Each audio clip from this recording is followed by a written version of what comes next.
कहानी शुरू होती है तब जब रावण ने ब्रह्मा जी को प्रसन्न करने के लिए घोर तपस्या की। ब्रह्मा जी प्रकट हुए और वरदान देने लगे, लेकिन उसी समय उन्होंने रावण को एक ऐसी भविष्यवाणी भी सुना दी जिसने उसकी आत्मा तक हिला दी। तेरी मृत्यु अयोध्या के राजा दशरथ और रानी कौशल्या की संतान के हाथों हो।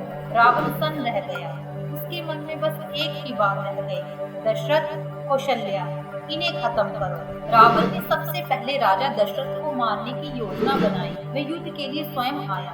दशरथ उस समय सरयू नदी पार कर रहे थे। घमासान युद्ध छिड़ा। रावण ने एक शक्तिशाली वार किया और दशरथ की नाव का टुकड़ा टूटकर सरयू में गिर गया।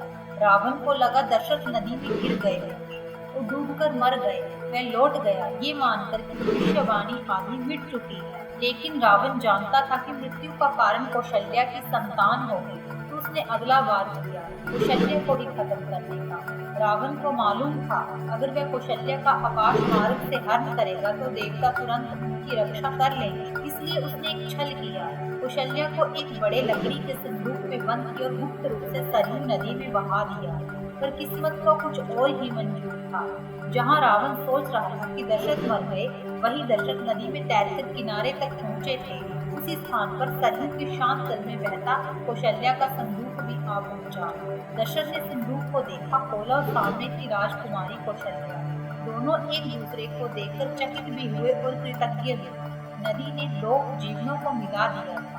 ये मिलन केवल संयोग नहीं, दैवीय योजना थी। दशरथ ने कौशल्या को सुरक्षित उसके महल पहुंचाया। दोनों का विवाह भव्य रीति से संपन्न हुआ और कुछ समय बाद कौशल्या ने जन्म दिया श्री राम को, वही राम जिन्होंने आगे चलकर रावण का अंत किया और भविष्यवाणी सत्य साबित हुई।